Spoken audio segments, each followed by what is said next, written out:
Hello everyone, welcome to Royal Online Tutorials, the online education channel. In this video we are going to talk about the traditional basis for pay, seniority and merit, part 2. But before we start, don't forget to subscribe my channel. The performance appraisal. Of course, if you are going to apply and implement the merit pay system, performance appraisal is very important. We should have a strong performance appraisal system. Because finally we are going to measure the performance of the employees, if they are working good or not, if they are working in the right way, and how much work they are putting. They are highly performing or they are performing regularly. So here the merit pay will be implemented based on the level of performance and how much the employees they are putting efforts.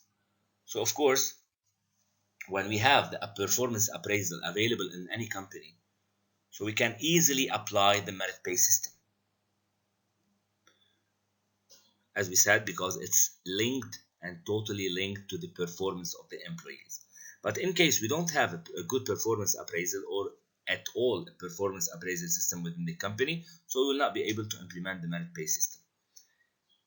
Another thing, the employees will be deciding if they are going to be highly rewarded or not, because as much as you perform, as much as you will be more rewarded. The different types of performance appraisal plans. Here we have 4 types: the trait, the comparison, the behavioral, and the goal-oriented systems.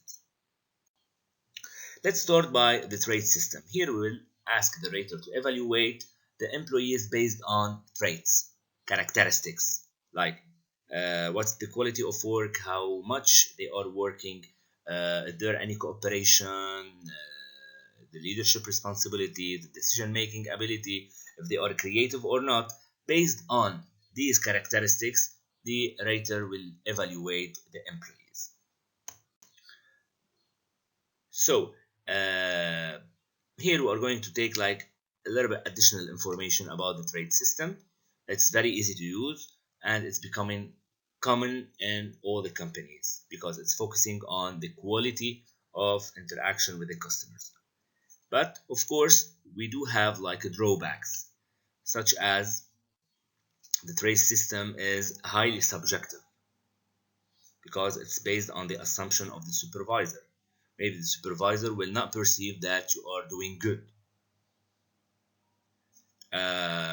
Another drawback, that the system rates individual on subjective personality factors rather than objective ones. So here the employee may become defensive instead of like being convinced about the role that the trait play in shaping the job performance. So becoming defensive may not take the right way how to work and how to take like the corrective actions. The second one is the comparison system. Here we will evaluate the employee's performance against the performance of all the other employees, and here we will rank the employees from the best performer to the poorest performer. The behavioral system we rate the employees on how much they are behaving good, how much they are showing like a good performance behavior, how they are achieving their job, how they are performing in a good behavior or not. So based on this, we will be like evaluating them and rating them. For example, here we can take into consideration like on-the-job behavior or the behavior outcomes, which may distinguish like successful performance from unsuccessful ones. And finally, the goal-oriented system will be like more goal-oriented. So here, a very good example, like the management by objectives. Okay, like we should determine goals or objectives in order to meet during like a period of time. So It's one of the most adopted ways in companies. The supervisor and the employees will determine like objectives for the employees to accomplish in a certain period of time. What are the 4 activities to promote non-discriminatory performance appraisal practices? First of all, we should take into consideration that we are conducting the job analysis. Job analysis, writing a job description, having a job specification, conducting a job analysis information is very important in order to determine what are the important characteristics that we are going to use for successful job performance. Second, we are going to incorporate these characteristics into a rating instrument in order to rate the employees, how they are doing, how they are performing. We should train the supervisor how they are going to use the rating instrument in a proper way so they can implement it in the right way. And another important info, several cases demonstrate like formal appeal mechanism and review of rating by upper level personnel. That is very important for the upper level personnel to review the ratings because it's affecting on the strictness and seriousness of the performance appraisal process, and it's becoming more accurate and more effective. What are the sources of performance appraisal information? Here we can have like many sources such as employees, supervisors, co-workers, clients, and sometimes the performance appraisal may rely on many appropriate sources of information. Here we can call it 360-degree performance appraisals. What are the errors that we may face in the performance appraisal process? First of all, we have the bias errors. Here, when the rater evaluates the employee based on like a personal positive or negative opinion of the employee. Okay, but here the main thing, I'm here to evaluate the performance of the employee, not to evaluate him based on like a personal negative or positive opinion. I'm here to check if he's actually performing good or not. So that is considered to be like an error called bias errors. Here we can distinguish by like first impression effect, halo effect or negative halo effect, positive or negative, and the similar to me effect. Like first of all, the first impression, or I like this employee or I don't like this employee. But I will repeat, I'm not here to judge this employee or to take like for example, to evaluate the employee based on a personal negative or positive opinion. I'm here to check if the employee is performing good or not. So second one, positive halo or negative halo effect. So here, or I'm going to generalize the employee as he's behaving good or he's behaving in a bad way, instead of also measuring the actual performance of the employee. And the third one, the similar to me effect, the raters will judge the employees whom they perceived as similar to themselves. So they will see that they are good because they are performing like them, and the other one they will be not favorably judged.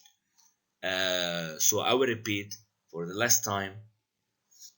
In the job, we are to evaluate the employee's actual performance instead of evaluating any other thing. The second error is the contrast error. Here, the supervisor will start comparing the employees with other employees rather than focusing on how much this employee is performing. The errors of central tendency. Here, the supervisor rates the employees as average or close to average. But this one is totally bad because we don't know if the employees are doing good, very good, or bad. because all the employees are rated as average or close to average. The last one is the errors of leniency or strictness. The rater will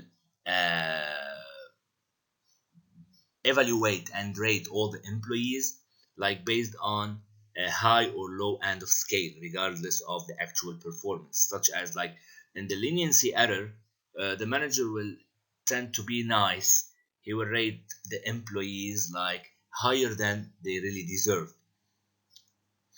And on the other hand, in the strictness error, he will try to be like very strict, and then he will rate the employee like lower than he deserves. Strengthening like the pay for performance link. So we should always link performance appraisal to business goals, because finally, why we are appraising the performance of the employees in order to know if they are working toward achieving the goals. So that's why we should link the performance appraisal to business goals. Second of all, we should analyze the job, like conducting a job analysis, writing a job description, having a job specifications. We should communicate everything, having like a good communication between the employees and the management, between the employees themselves, having like a clear communication, so all the employees will be having the right information on what to achieve and what to accomplish. Establishing strong and effective performance appraisal system. Empowering the employees, giving them the right to make decisions. And finally, differentiating among performers. Trying to know who's highly performing, who's moderately performing, and who's not performing, in order to know who's doing good and who's not doing and who's doing bad. What are the possible limitations of merit pay programs? First of all, failure to differentiate among performers. Here, the employees, for example, may receive merit pay increase even if their performance does not warrant them, because sometimes the supervisors want to avoid creating like kind of animosity among employees. So here, failing to differentiate among performing is a limitation. Second, poor performance measures. Suppose you are working within a company that may not have an effective performance appraisal. So it's another limitation. How come you are going to implement and apply the merit-based system?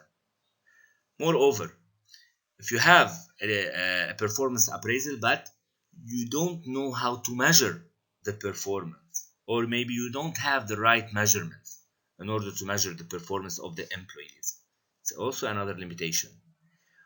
We may have like the supervisor's biased rating of employee job performance. That's mean the errors that we used to talk about. If you have such errors, it's considered also as a limitation of merit pay program. If we do have like a lack in the communication process between the management and the employees, it's also another limitation. The undesirable social structure. Here, we can say like, maybe we acknowledge that the relative pay grades can reflect status differential within the company. Like all of us know that the employees with lucrative salaries are granted higher status than lower paid ones. Undesirable competition. Of course, because the merit pay program focus more on individual employees, and then these programs do little to integrate workforce members. And finally, the little motivation and value, because the merit pay programs may not positively influence employees' motivation. Thank you for watching my channel.